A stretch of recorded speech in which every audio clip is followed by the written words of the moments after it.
J'ai 22 ans, ça se passe au Pérou. Ma copine vient de rentrer en Europe pour bosser. Il me reste 1 mois en Amérique latine, enfin en l'occurrence au Pérou.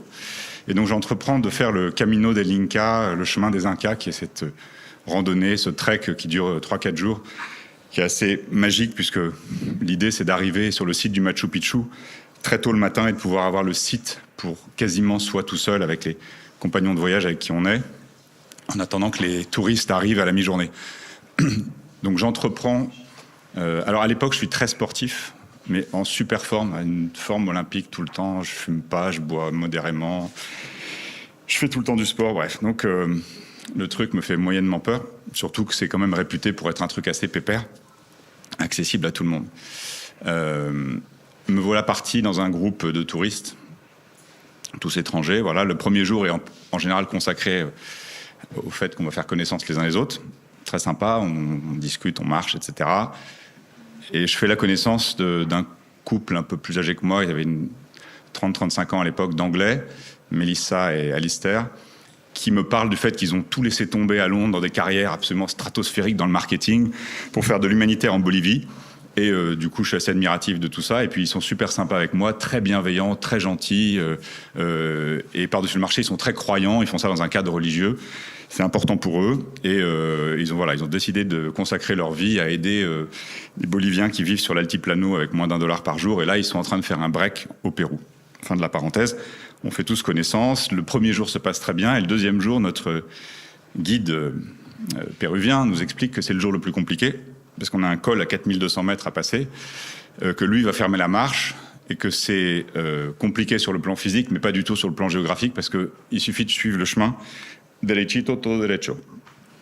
Et il dit, le premier arrivé en haut attend les autres, parce qu'on fera une pause là-haut, mais c'est quand même une grosse montée, il y a je sais plus combien de dénivelés, mais enfin, il y a quelques heures de marche. Et moi qui pète la forme, etc. En plus, on a tous nos sacs sur des mules, au sens propre, on avait 1 ou 2 animaux avec nous qui portaient le plus lourd, de sorte que c'est pas très compliqué, en gros, il suffit de marcher, il suffit d'y aller. Donc j'ai un petit sac d'appoint, une gourde avec un peu d'eau, une banane et un Snickers. Je me souviens très bien que j'avais une banane et un Snickers. Un Snickers de taille normale. Et donc je pars comme ça, droit devant, emmené par l'envie d'y aller, quoi, tout simplement. J'étais en forme, j'ai envie de marcher. Et donc, à la vitesse de cabri, je monte, mais enfin, je monte quand même pendant pas mal d'heures. Et je me retrouve à la mi-journée, vers midi, tout d'un coup, pris d'une sorte de doute, où je me dis quand même, les autres, ils sont à vitesse de mule, même si la mule va faussement lentement, parce qu'elle s'arrête jamais, donc finalement elle va pas si lentement que ça, mais enfin je me dis, je vais peut-être m'arrêter moi, parce que sinon je vais pas les retrouver. Et je m'arrête à un endroit où je me rends compte qu'en fait je suis un peu au milieu de nulle part, c'est-à-dire que je retrouve pas tellement le chemin dont je viens, alors il se trouve que j'ai un très très très mauvais sens de l'orientation, je me paume limite chez moi, et donc là j'ai beau me retourner dans tous les sens, je ne comprends pas en fait par où je suis arrivé, et la configuration des lieux ressemble pas du tout à un col qu'on était censé passer, etc. On est plutôt en moyenne montagne, un peu aride, etc. Je me dis bon, je me pose là, j'attends. Et j'attends en me disant ils vont arriver, etc. Puis il y a vraiment rien, nulle part, rien, absolument rien autour de moi. Donc j'ai quand même largement entamé ma bouteille d'eau et mon Snickers. Il me reste une petite banane. Je me dis la banane, je la garde pour plus tard. Je vais pas faire la connerie du mec qui mange tout de suite sa banane. Non. Je la garde pour plus tard.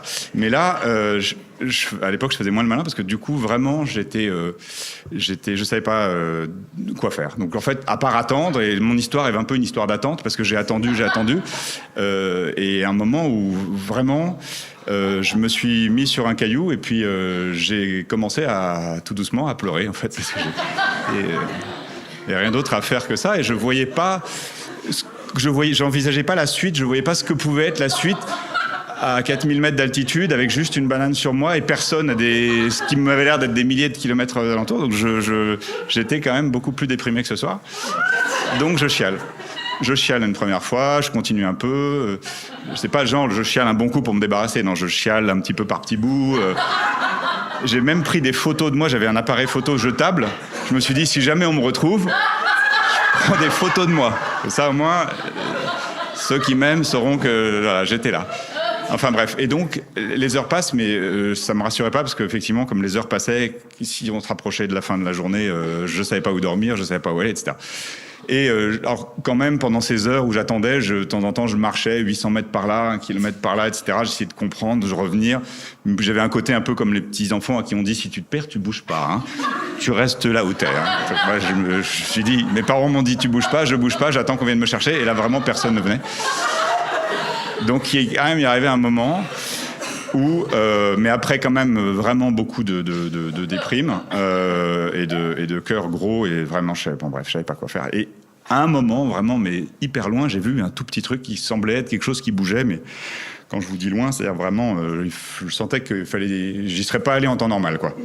Et là, c'était vraiment de l'autre côté sur une montagne, donc j'ai pas quitté des yeux ce truc et je me suis mis à courir avec l'énergie du désespoir, en me disant faut pas que je quitte ce truc, et ça m'a pris à peu près 1 heure dans mon souvenir de rejoindre, et dans les broussailles et tout, je me déchirais les jambes et tout, je me dis faut pas que je quitte ce truc qui est mon seul espoir. Et donc je finis par rattraper un homme qui était un paysan du coin, qui avait un cheval et à qui j'explique dans un espagnol rudimentaire ce que j'étais censé être sur le chemin, le Camino del Inca. Et quand je vois la tête qu'il fait quand il me dit hey, Camino del Inca, et le mec me commence à me montrer une première vallée, mais pas celle-là, celle d'après, etc. M'expliquer en fait où était le Camino del Inca.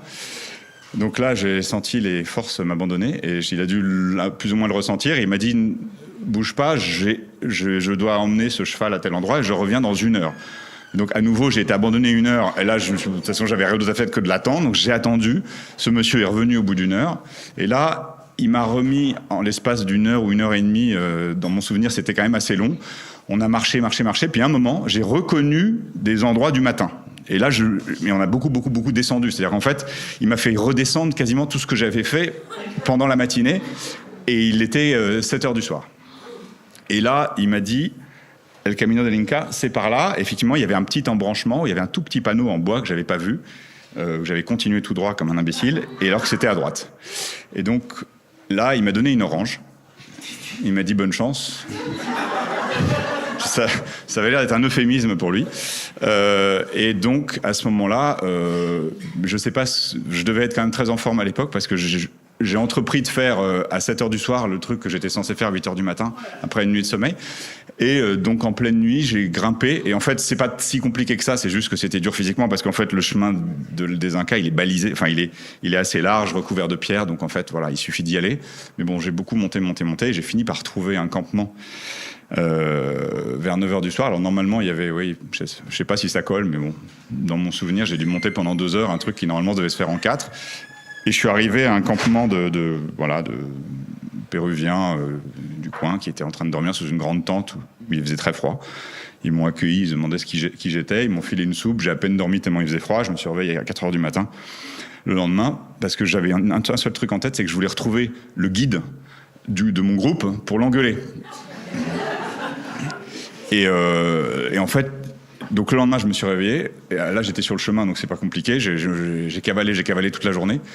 Et à la mi-journée, j'ai fini par retrouver mon groupe. Je les voyais, ils étaient sur une espèce de petit promontoire installé en pose casse-croûte. Et le guide était en train d'expliquer des trucs. Et donc là, moi, je débarque comme ça au milieu du groupe.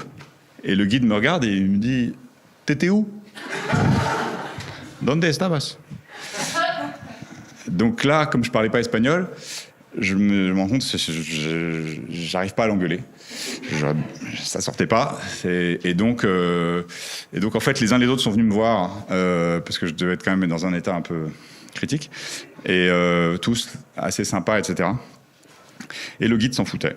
Le chemin a continué comme ça. Et moi, j'ai eu le sentiment que rien ne s'était finalement passé. Sauf que les 2 Anglais sont venus me voir et Alistair m'a dit tu sais, je sais pas si c'est important pour toi, mais hier soir avec Mélissa on a prié pour toi.